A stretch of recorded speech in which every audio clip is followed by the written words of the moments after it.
Hoje é dia 5 de março de 2026. Vamos dar prosseguimento ao nosso estudo bíblico de Romanos. Pela misericórdia do Senhor, chegamos no capítulo 8. Aleluia. Antes de mais nada, vamos fazer uma breve oração para a gente dar início, né? Senhor, nós te louvamos, nós te agradecemos. Nós queremos nos colocar na tua presença nesta noite, baseados no teu sangue precioso. Senhor, sabemos que muitas vezes ofendemos a ti, muitas vezes pecamos, mas nos arrependemos, confessamos que somos pecadores, precisamos que o teu sangue nos lave, nos purifique, para que a nossa comunhão seja plena, Senhor. Ó Senhor Jesus, queremos realmente estar na presença do Senhor. Queremos realmente abrir nosso coração para Ti. Fale conosco nesta noite, Senhor.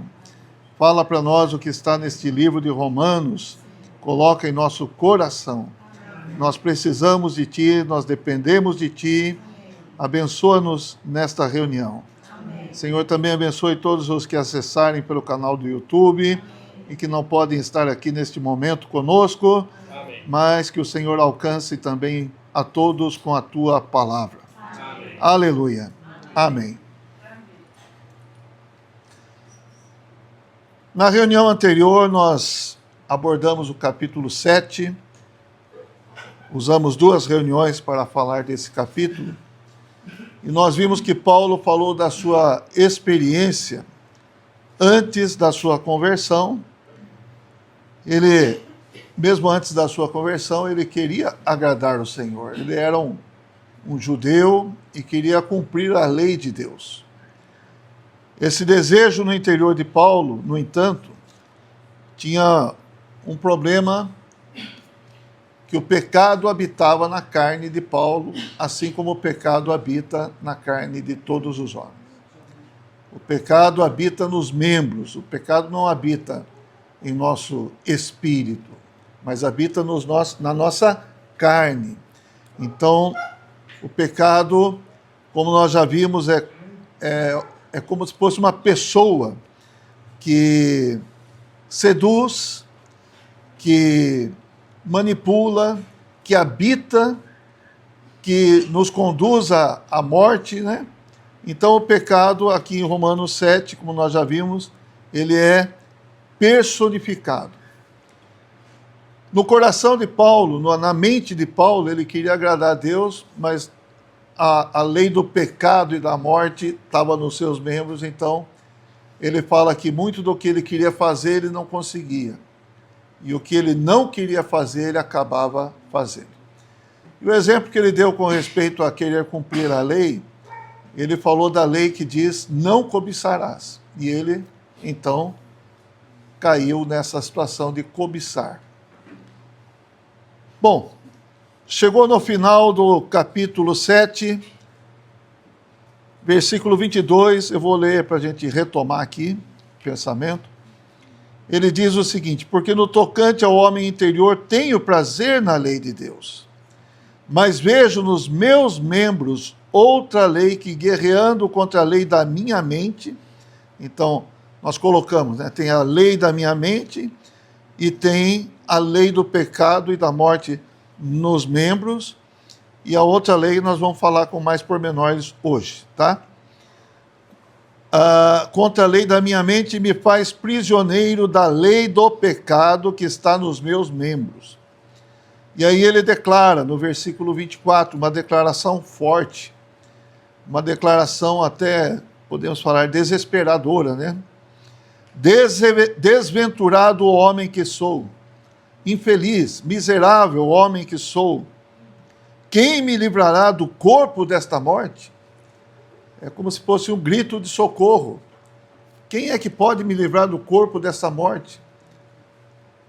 Por tantas frustrações de tentar cumprir a lei, de tentar agradar a Deus, mas é barrado, faz aquilo que não queria por causa do pecado que está nos membros. Então, o corpo está escravizado pelo pecado. Mas o versículo 25 que nós lemos diz o seguinte: graças a Deus por Jesus Cristo nosso Senhor. Então, ele dá graças a Deus porque esse quem me livrará é quem? É Jesus Cristo nosso Senhor. E aí ele continua constatando: de maneira que eu de mim mesmo, com a mente, sou escravo da lei de Deus, mas segundo a carne, da lei do pecado. E agora nós vamos ver essa terceira lei, que é a lei que é capaz de sobrepujar a lei do pecado e da morte nos nossos membros. Então vamos entrar agora no capítulo 8 e vamos ver um pouco mais da obra libertadora do Senhor Jesus em nosso favor. Versículo 8, então, diz assim: agora, pois, já nenhuma condenação há para os que estão em Cristo Jesus. Por quê? Porque a lei do Espírito da vida em Cristo Jesus te livrou da lei do pecado e da morte. Nós falamos até que a lei da gravidade pode ser um exemplo para nós. Então, se eu soltar um objeto aqui, vai cair, 1000 vezes soltar, 1000 vezes vai cair. Não vai escapar dessa lei. Quando a gente fala das leis aqui, nós estamos falando de leis naturais, tá certo? Então, a lei vai puxar o objeto para baixo. Mas como então que um foguete consegue escapar da lei da gravidade? É porque a força do foguete, dos motores ali, ela é maior, certo? Que a lei da gravidade. Então, precisa de uma força maior. E essa força maior aqui, do que a lei do pecado, é a lei do Espírito da vida. Por isso que Paulo fala: graças a Deus por Jesus Cristo, nosso Senhor. Então, hoje nós vamos entrar um pouco mais nessa lei, falar um pouquinho mais dessa lei do Espírito da vida. Voltando aqui no versículo 1 do capítulo 8, diz: agora, pois, já nenhuma condenação há para os que estão em Cristo Jesus. Esse agora também é significativo, porque o agora que Paulo está falando é o agora de Paulo ao se converter ao Senhor. É o agora daqueles que se converteram ao Senhor, daqueles que se voltaram ao Senhor.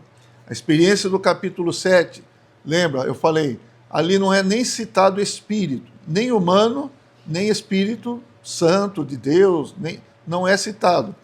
Por quê? É a alma do homem, é a carne do homem e o pecado envolvido. Mas aqui entrou Jesus Cristo. E aí isso muda tudo. Tá certo? Então, a lei do pecado a lei do pecado da morte nos escraviza, nos leva a fazer coisas que não queremos. Mas a lei do Espírito da vida é capaz de vencer essa lei do pecado da morte. Você, sem o Espírito, consegue vencer? Isso nós precisamos ficar bem claro. Nós, sem sermos regenerados, sem termos crido no Senhor, nós não teremos a força do foguete. Nós não teremos a força que sobrepuja a lei do pecado da morte. A lei do Espírito da vida, ela é mais forte que a lei do pecado e da morte. Então Paulo fala: agora nenhuma condenação há. E aí ele deixa claro também que esse agora é diferente do que ele falou no capítulo 7, onde ainda não tinha o Senhor Jesus. Por isso ele fala: para os que estão em Cristo Jesus, já nenhuma condenação há. Ok? A condenação que fala aqui não é necessariamente a condenação que leva as pessoas para o lago de fogo. Não é essa condenação. Mas a condenação que fala aqui é o que ele sentia. É a frustração que ele sentia. Era a consciência condenando. Então, quando nós pecamos, a consciência acusa, né? Então, esse sentimento interior da consciência é essa condenação que está falando aqui. Se você está em Cristo Jesus, não há condenação. Porque em Cristo Jesus, você sobrepuja, você vence o poder do pecado. Amém? Amém. Então, isso aqui é bastante prático. Isso é bastante aplicável na vida do cristão. Essa condenação é a experiência que Paulo relatou. Só para a gente ver. Versículos 17 e 18 do capítulo 7.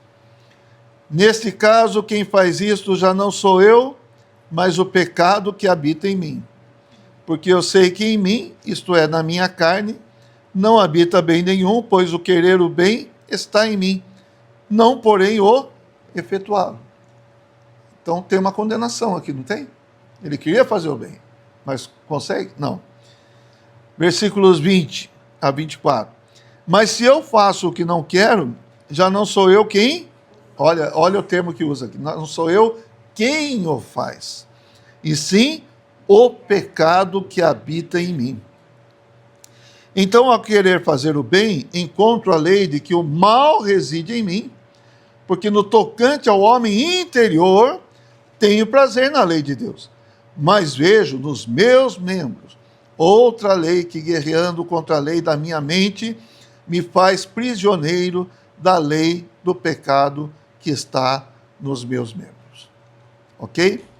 Então, a solução para não ter essa condenação em nossa consciência está na prática de estarmos em Cristo Jesus. Nós vamos explorar um pouco mais isso. Como é que fala aqui? Então, já nenhuma condenação há para os que estão em Cristo Jesus. Ó Senhor Jesus. Irmãos, eu quero falar assim, que Paulo está até se demorando, podemos falar, nesse assunto, está deixando bem claro, para que a gente abandone de vez a tentativa de querer agradar a Deus sem espírito, na força da nossa alma, ou da nossa carne mesmo. Não é possível. Tá certo? Isso é o mesmo que diz lá em Romanos 5,10. Olha o que fala aqui.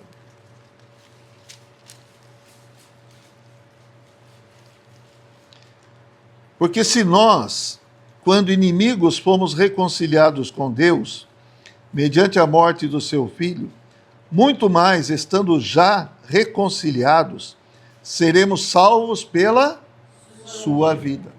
Então, o que nos salva é a vida dele em nós.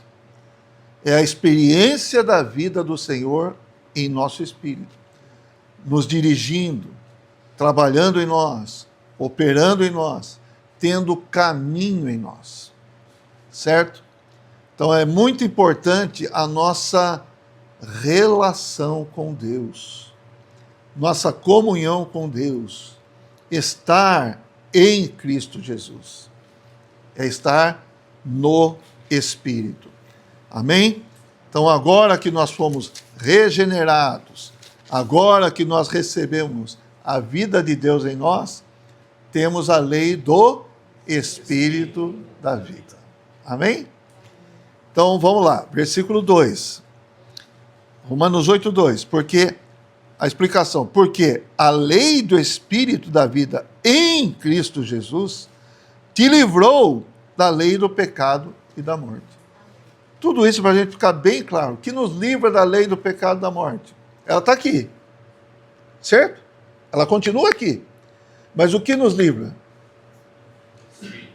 O Espírito que dá vida. A lei do Espírito que dá vida. Amém? Amém. Esse pecado na nossa carne, ele vai perder totalmente seu poder, ou vai deixar de estar em nós quando nós formos glorificados. Um dia nós vamos ser glorificados. Sabia disso, Manteno? Nós vamos ser glorificados. Aí nós vamos ser Nosso corpo vai ser transfigurado. Eu ainda não posso dizer para vocês como que vai ser exatamente. Mas acho que junto com vocês, aquele dia, a gente vai saber. Tá certo? E a gente vai experimentar junto essa glorificação. Ó Senhor Jesus. Então o Espírito da vida entrou em nós por meio da regeneração, do novo nascimento em Cristo. E esse Espírito traz essa lei. A lei do Espírito da vida que vence o pecado em nós e nos leva a viver para Deus. É isso que nós queremos ou não? Sim. Aleluia. Então essa lei do Espírito nos capacita a conhecer e ganhar mais de Deus.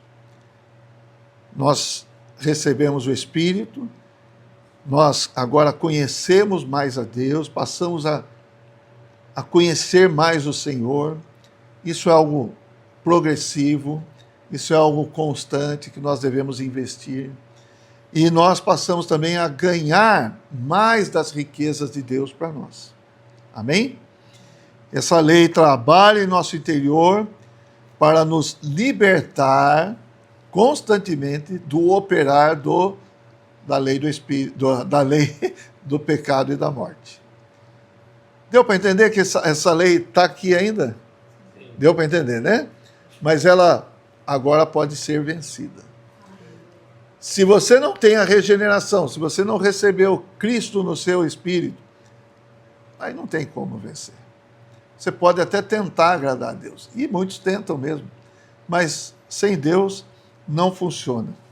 Então louvado seja o Senhor, que o Senhor é aquele que nos liberta, é aquele que nos livra da lei do pecado e da morte. Qual que é o resultado do pecado? Morte. Tanto é que a própria lei fala que é a lei do pecado e da morte. E a lei do Espírito faz o quê? É a lei do Espírito da vida. Então qual é o resultado da lei do Espírito? É da vida. Nós temos mais vida. Recebemos mais da vida de Deus. Em João 10, versículo 10, o Senhor fala que Ele veio para que nós tenhamos vida e a tenhamos em abundância. Ou seja, para que nós tenhamos vida de Deus e tenhamos essa vida em abundância. Então o Senhor quer nos suprir, nos alimentar, nos satisfazer, nos ganhar, dar mais e mais das suas riquezas para nós. É mais vida, é mais vida, é mais vida. Então tem um hino que a gente canta que fala mais de Cristo. Mais de Cristo eu quero ter, mais da salvação saber, mais riquezas desfrutar, né? E é isso aí. Por meio do Espírito em nós, nós ganhamos mais de Cristo. E o resultado do Espírito, como eu falei, é vida. Se vivemos no pecado, o resultado é morte. Mas se vivemos no Espírito, é vida. O Espírito está em oposição ao pecado. E o resultado do Espírito é vida, está em oposição ao resultado do pecado, que é morte. Em João 6, 63, João 6, capítulo 6, versículo 63. Já foi, Vitor? Já foi lá, Vitor? Aí diz o seguinte: o Espírito é o que vivifica. Ou o Espírito é o que dá vida. A carne para nada aproveita. Tá, e como que eu vou desfrutar desse Espírito que me dá vida? Aí, o restante do versículo nos dá uma boa dica. As palavras que eu vos tenho dito são Espírito e são vida. As palavras do Senhor nos trazem Espírito e vida. Por isso eu preciso ter contato com a palavra de Deus. Por isso eu devo ler a Bíblia. Por isso eu devo participar de reuniões. Por isso eu devo ter comunhão com os irmãos. Por isso eu devo também, quando eu canto hinos, tem a palavra de Deus também. Também posso cantar hinos. Tudo isso vai me trazendo a palavra de Deus. E a palavra de Deus traz espírito e vida. Amém? Quanto mais eu me encho do espírito e vida, mais eu sou libertado do poder da lei do pecado e da morte. Estou sempre trocando aqui, né? Então, como experimentar a vida? É pelo Espírito. Então, o Espírito é bastante importante e crucial para nós. E esse é um segredo maravilhoso que está sendo revelado aqui no capítulo 8 de Romanos. Tá certo? Vamos passar para o versículo 3 agora. Romanos 8, 3. Eu vou ler e depois vão compartilhar. Porquanto o que fora impossível à lei, no que estava enferma pela carne, isso fez Deus, enviando o seu próprio Filho em semelhança de carne pecaminosa e no tocante ao pecado. E com efeito condenou Deus na carne o pecado. Vamos por partes aqui. Que fora impossível a lei. Essa lei é a lei de Deus. Essa lei é lei de letras. Foi escrita na tábua, tal. A lei exterior não é como o Espírito em nosso interior.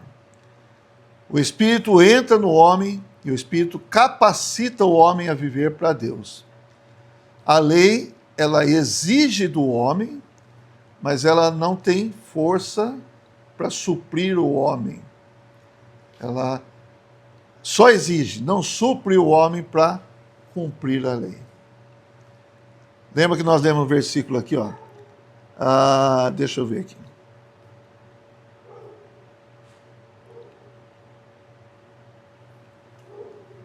Ó, capítulo 7 fala assim, versículo 12. Por conseguinte, a lei é santa. Não tem nada de errado com a lei, tá? Só vamos explicar bem isso aí. Não tem nada de errado com a lei. A lei é santa. E o mandamento?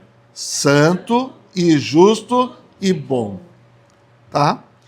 Então, essa é a lei. Versículo 14. Porque bem sabemos que a lei é espiritual. Eu, todavia, sou carnal, vendido à escravidão do pecado. Então, o corpo do homem que foi danificado, corrompido e não consegue cumprir a lei de Deus, não tem força em si mesmo para cumprir a lei de Deus, por isso que a lei foi impossível a lei. A carne é a carne do pecado, é o corpo da morte, como nós já vimos várias vezes. Então ninguém pode ser justificado diante de Deus por obras da lei, mediante o esforço da carne. Vamos rever aqui, capítulo 3, versículo 20.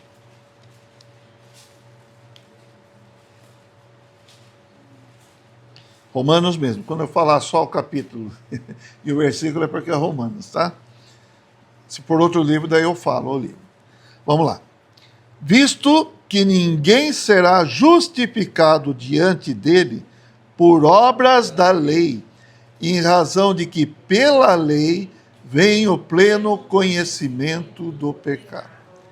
Então, como a carne é fraca, a lei não consegue realizar a libertação do homem. A lei, ela existe. Mas ela ainda não tinha esse poder de ajudar o homem. Tá? Mas graças a Deus por Jesus Cristo. Amém. Aí nós vamos prosseguir. Vamos voltar no capítulo 8, versículo 3. Agora aqui fala, porquanto que for impossível a lei, no que estava enferma pela carne, né? Já explicamos. Isso fez Deus enviando o seu próprio Filho. Quem que é o próprio Filho? Jesus. Em semelhança de carne pecaminosa e no tocante ao pecado.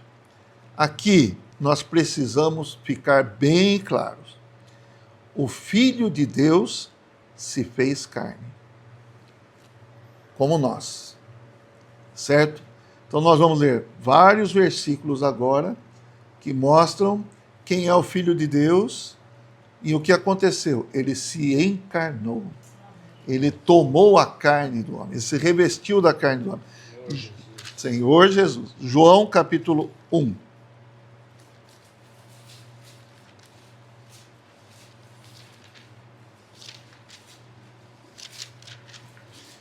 O versículo 1 de João, Evangelho de João, capítulo 1, versículo 1, diz o seguinte: no princípio era o Verbo, e o Verbo estava com Deus, e o Verbo era Deus. Algumas traduções, algumas versões traz no lugar de verbo, palavra.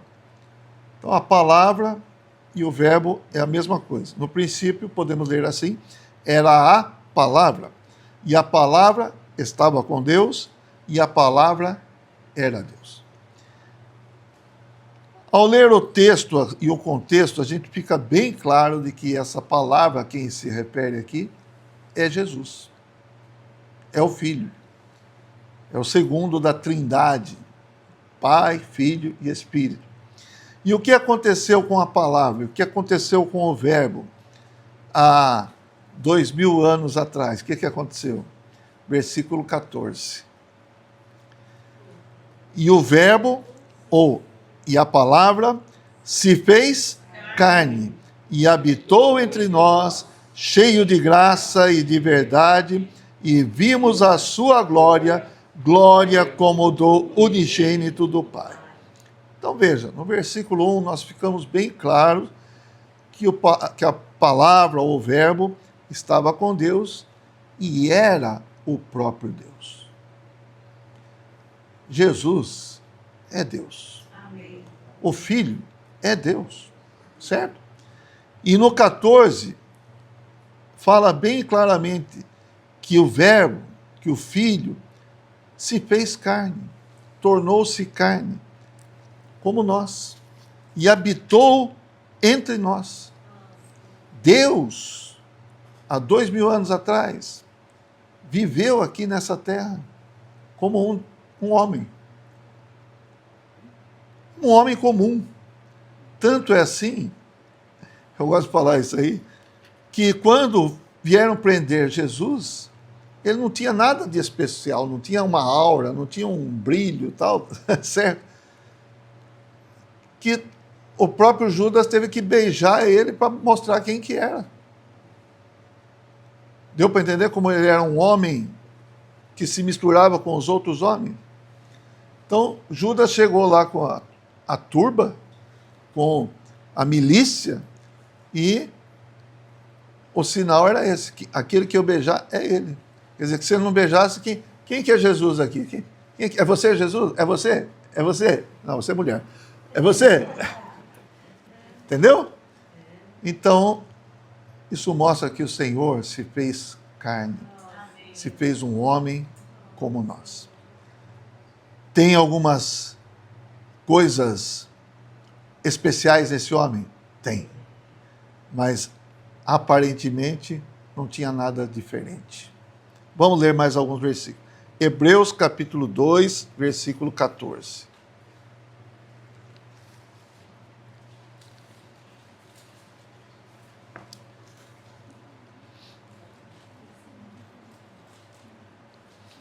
Hebreus 2, 14, e eu vou tomar uma água.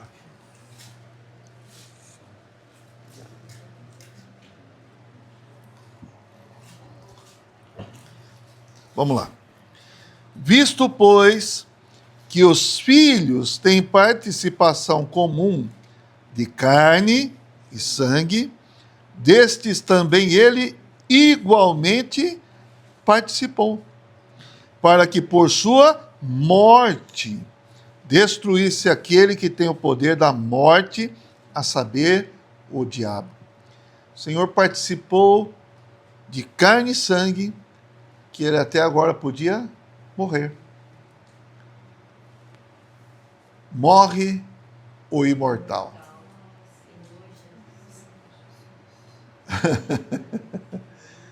Aquele que não tinha nada a ver com a morte, mas ele morreu por nossa causa. Ele se tornou um homem por nossa causa. Ele viveu na terra como homem por nossa causa. E 1 Timóteo, capítulo 3.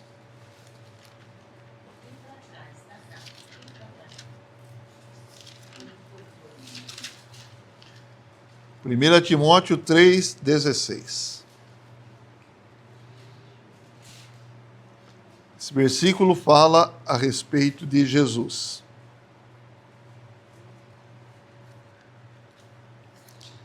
Vou ler. Evidentemente, grande é o mistério da piedade. Aquele que foi manifestado na carne, foi justificado em espírito, contemplado por anjos, pregado entre os gentios, crido no mundo, recebido na glória. Quem é? Jesus. Ele foi manifestado na carne. Nós estamos lendo isso aqui porque nós lemos lá em Romanos 8:3, que ele veio à semelhança de carne pecaminosa. Tá certo? Filipenses, capítulo 2, versículo 5.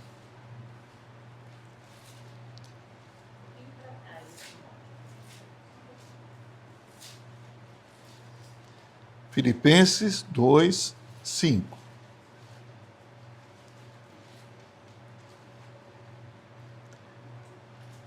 Eu vou lendo, se alguém não achou, vai achando aí, tá?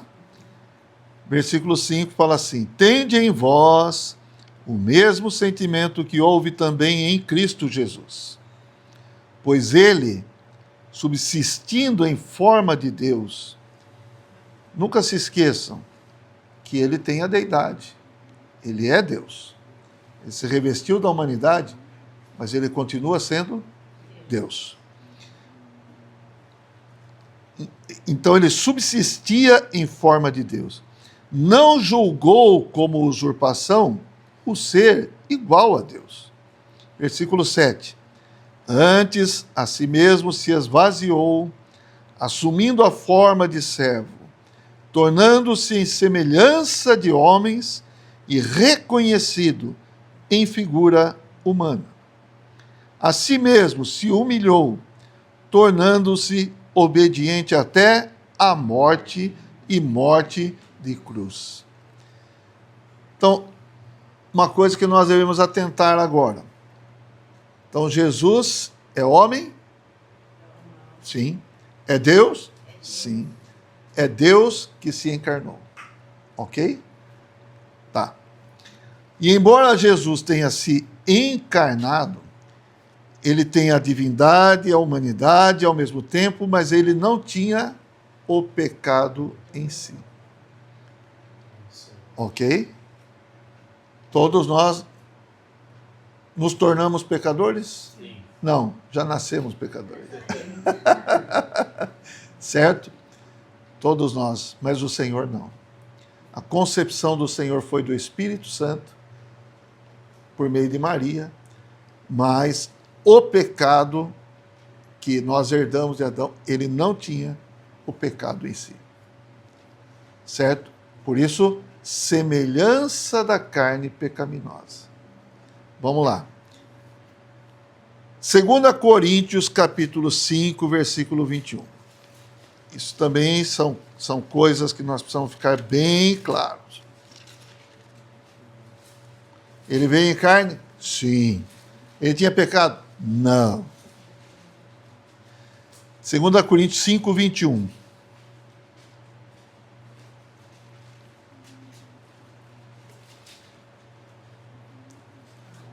É muito importante esse versículo aqui. Ó. Aquele que não conheceu o pecado, então só para deixar claro, aquele que não conheceu o pecado é o Senhor Jesus. Ele o fez pecado por nós. Ele quem? Deus Pai. Ele o fez pecado por nós. E nós vamos entender isso aqui um pouco mais para frente. Para que nele fôssemos feitos justiça de Deus. Guardem bem esse versículo. Guardem bem o que está escrito aqui. Eu vou ler de novo para a gente reforçar. Aquele que não conheceu o pecado, Jesus, ele, Deus Pai, o fez pecado por nós, para que nele, em Jesus, fôssemos feitos justiça de Deus. Ok? Guarda aí no coração. Hebreus 4:15.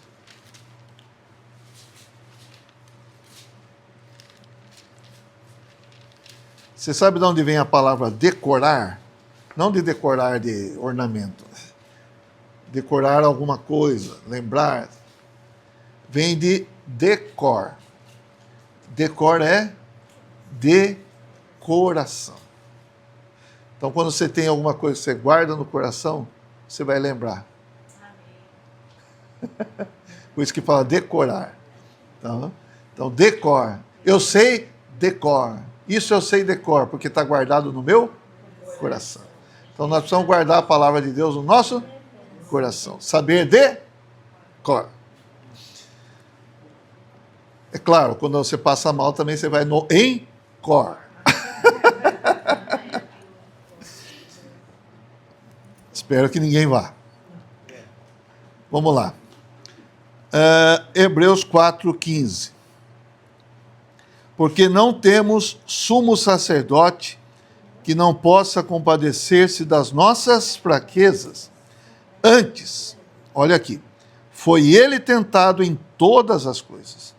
A nossa semelhança, mas tem um porém aqui, mas sem pecado. Ok? Jesus pecou? Não. Jesus tem pecado? Não. Você tem, não precisa falar. 1 Pedro capítulo 2.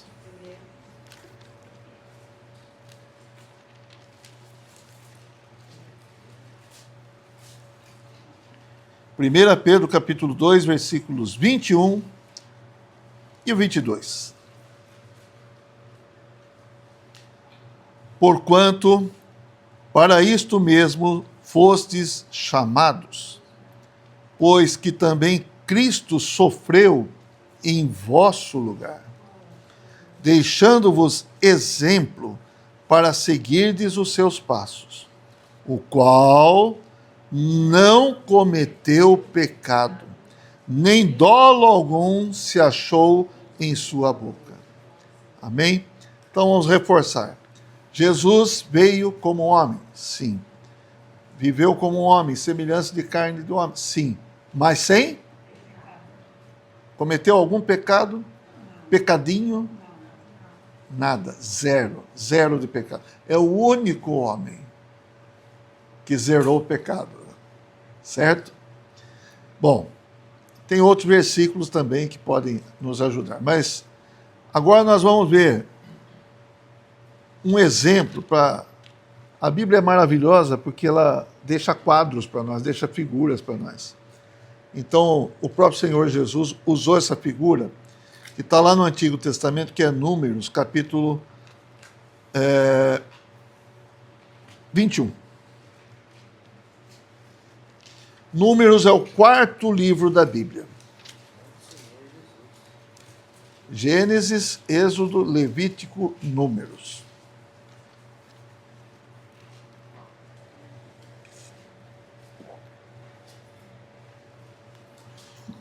Capítulo 21.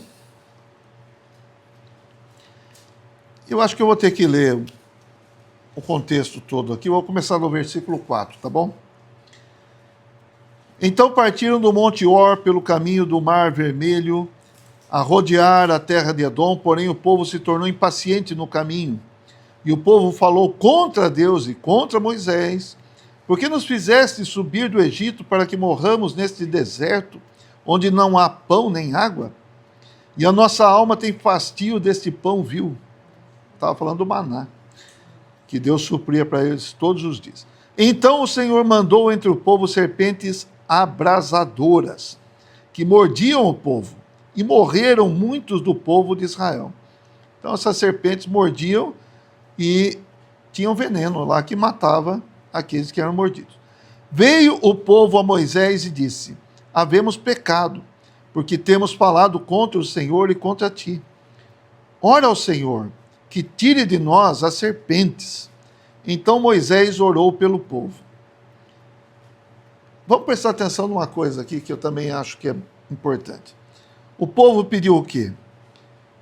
Veio o povo a Moisés e disse: havemos pecado porque temos falado contra o Senhor e contra ti. O pedido do povo foi: ora ao Senhor que tire de nós as serpentes. Esse foi o pedido. Então, que as serpentes não piquem mais, não tenha mais serpente que morda a gente e a gente tem o veneno e o veneno nos mata. Então Moisés orou pelo povo. E o que o Senhor falou? Tá bom, eu vou tirar todas as serpentes. É importante a gente prestar atenção nessas coisas. Disse o Senhor a Moisés: faze uma serpente abrasadora, põe-na sobre uma haste, e será que todo mordido que a mirar viverá. Parou de ser mordido? Não. Mas uma serpente foi feita de um material bronze, certo? Isso vai ficar claro aqui no versículo 9. E essa serpente foi posta numa haste, numa coisa mais elevada, assim, um postinho, né? E ficava visível. Quem fosse picado pela serpente abrasadora e o veneno entrasse, se ele olhasse para a serpente de bronze lá na haste, ele não morreria. Ok? Então vamos lá, versículo 9.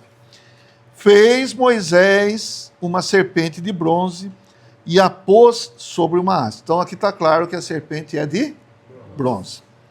Sendo alguém mordido por alguma serpente, se olhava para a de bronze, sarava.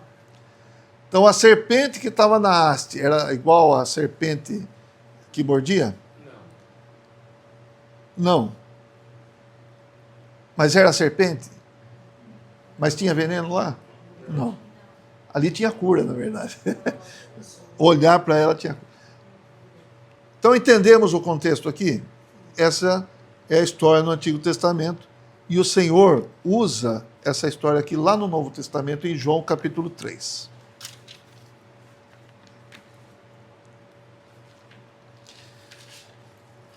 Essa serpente de bronze no Novo Testamento equivale a quê? Ou a quem? O Senhor mesmo vai falar para nós.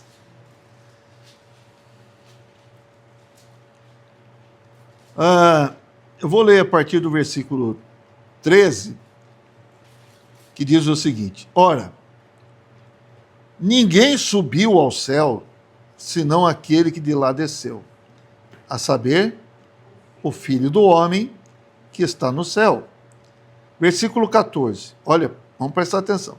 E do modo porque Moisés levantou a serpente no deserto, assim importa que o Filho do Homem seja levantado, para que todo o que nele crê tenha a vida eterna. Sobre o que o Senhor está falando? O Filho do Homem ser levantado. O que é isso? É a cruz. O Senhor foi levantado na cruz. Do modo porque a serpente foi levantada no deserto, assim também o Filho do Homem será levantado. O que o Senhor está falando aqui? Eu sou como a serpente de bronze. Quem olhar para mim, no Novo Testamento, é quem crer em mim, esse vai receber a vida eterna. Amém? Isso significa que o Senhor tem a semelhança da carne pecaminosa, mas não tem o pecado em si. Ok? Não é lindo, maravilhoso isso? E o Senhor foi crucificado na carne. Vamos lá. Colossenses capítulo 1. Estamos lendo bastante versículos hoje, né? É bom ou não? É bom folhear a Bíblia, conhecer a Bíblia, saber que a Bíblia é um todo, apesar de serem 66 livros, é uma coisa só, o autor é o mesmo. Colossenses 1, 22. Agora, porém, vos reconciliou no corpo da sua carne, mediante a sua morte, para apresentar-vos perante ele santos, inculpáveis e irrepreensíveis. Nos reconciliou no corpo da sua morte, da sua carne, mediante a sua morte. 1 Pedro, capítulo 3.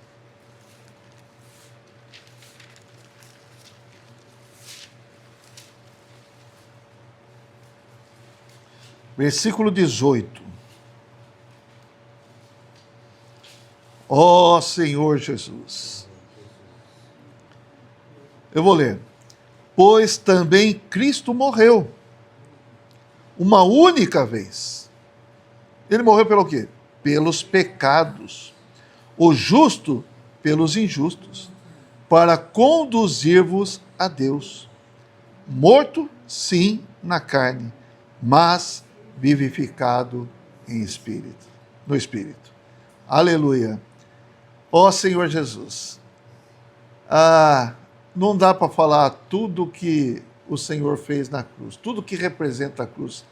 Mas o Senhor tratou na cruz com o pecado, com os pecados, com o mundo, com Satanás, com a morte, enfim. Todas as coisas negativas do universo foram tratadas na cruz. Mas aqui vamos destacar aqui, ele morreu pelos nossos pecados, para resolver o problema dos nossos pecados. Então, a questão da redenção. Então, essa obra da redenção, o Senhor executou por meio da sua morte na cruz. Eu acho que não dá para deixar de lado Isaías 53. Isaías é considerado o evangelho do Antigo Testamento. Porque ele fala muito a respeito de Jesus, e essas palavras aqui são muito ricas e muito claras a respeito de Jesus. Isaías 53.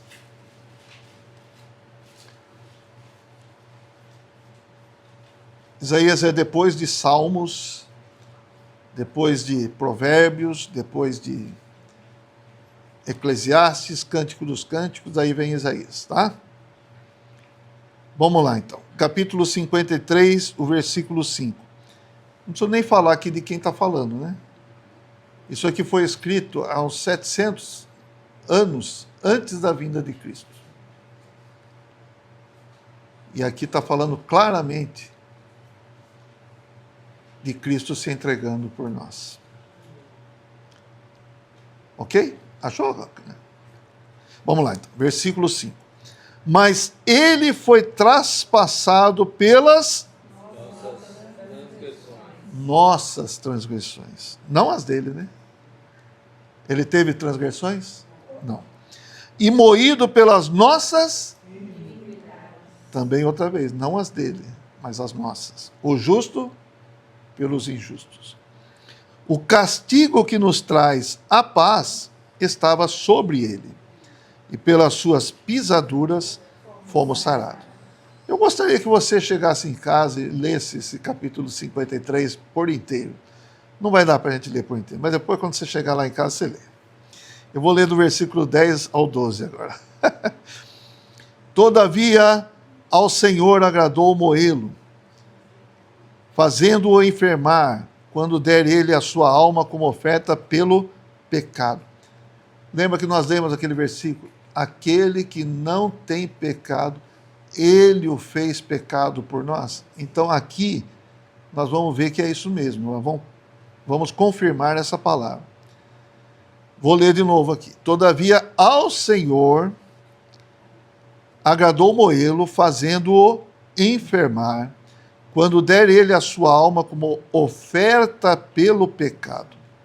Verá a sua posteridade e prolongará os seus dias, e a vontade do Senhor prosperará nas suas mãos. Ele verá o fruto do penoso trabalho de sua alma e ficará satisfeito. O meu servo, o justo, com o seu conhecimento, justificará a muitos, porque as iniquidades deles levará sobre si. Por isso, eu lhe darei muitos como a sua parte, e com os poderosos repartirá ele o despojo, porquanto derramou a sua alma na morte. Foi contado com os transgressores. Contudo, levou sobre si o pecado de muitos, e pelos transgressores intercedeu. Maravilhoso, né? O Senhor, então, levou sobre si as nossas iniquidades. Aquela serpente de bronze não tinha veneno em si, mas os nossos pecados foram colocados sobre ele para nos resgatar, para resolver nossa situação com Deus. Amém? Vamos voltar para Romanos capítulo 8.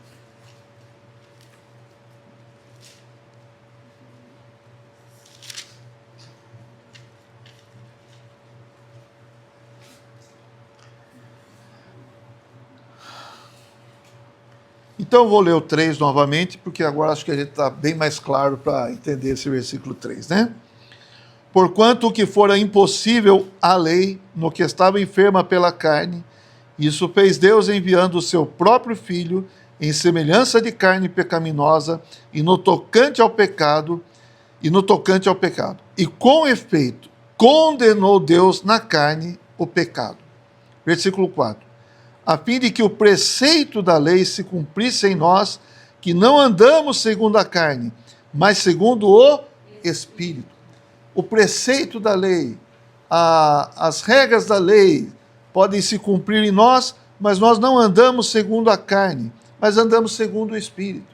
Nós não estamos com a letra aqui, mas nós temos o Espírito dentro de nós. E agora nós podemos cumprir as exigências da lei de maneira espontânea. Só viver pelo Espírito. Não andamos segundo a carne, mas andamos pelo Espírito. Esse é o segredo. Andar no Espírito. Viver no Espírito. Senhor Jesus. Amém. Só para a gente reforçar, vamos ler. Gálatas 5.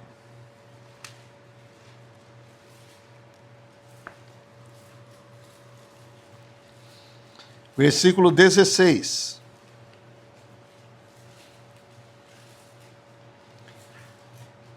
Digo, porém, andai no Espírito. Esse andar é vivei no Espírito. E jamais satisfareis a concupiscência, a cobiça da carne. Porque a carne milita, guerreia contra o Espírito. Isso é o que nós já temos visto, né? Na carne tem o quê? A lei, o pecado da morte. E no Espírito tem a lei do Espírito da vida. Então, a carne guerreia contra o Espírito e o Espírito contra a carne. Porque são opostos entre si, para que não façais o que porventura seja do vosso querer. Mas, se sois guiados pelo Espírito, não estáis sob a lei. Nós não estamos debaixo da lei de letras, mas nós temos uma lei interior, o Espírito reinando em nós. Se sois guiados, se sois governados, se sois regidos pelo Espírito. Amém? Então, nós não estamos sob a lei, nós não estamos como fala lá, né? A lei mostra que eu sou pecador. Não, agora no Espírito a gente não peca, vamos falar. No Espírito não peca, a gente cumpre a lei. Amém? Versículo 25. Se vivemos no Espírito, andemos também no Espírito. Amém? Vamos lá. O segredo é andar no Espírito. Lembrando que o nosso espírito humano, recebeu o Espírito de Deus e agora o nosso espírito está mesclado, unido ao Espírito de Deus. Então, quando nós vivemos no nosso espírito, nós vivemos no Espírito de Deus. Deu para entender? 1 Coríntios 6,17, não precisa nem abrir, ali diz o seguinte: mas aquele que se une ao Senhor é um espírito com ele. O Espírito é o próprio Senhor. Agora o Senhor é o Espírito. E onde está o Espírito do Senhor, aí há liberdade. 2 Coríntios 3,17. E 1 Coríntios 15,45 diz: o último Adão, porém, tornou-se Espírito que dá vida. Quem é o último Adão? Jesus. O que ele é? Ele é o Espírito. Então tem um hino que a gente canta: ó, ele é o Espírito em nós, excelente Espírito em nós. Deus no Filho está e o Filho é Espírito é. Ele é o Espírito em nós. É isso? É isso mesmo? Então esse hino é bem instrutivo. Bom, eu acho que o nosso tempo está avançando.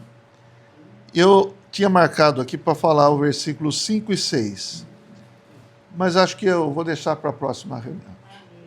Pode ser? Aí a gente começa bem na próxima reunião. Ó, ele é o Espírito em nós.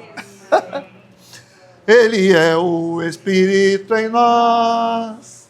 Amém. Jesus é o Senhor.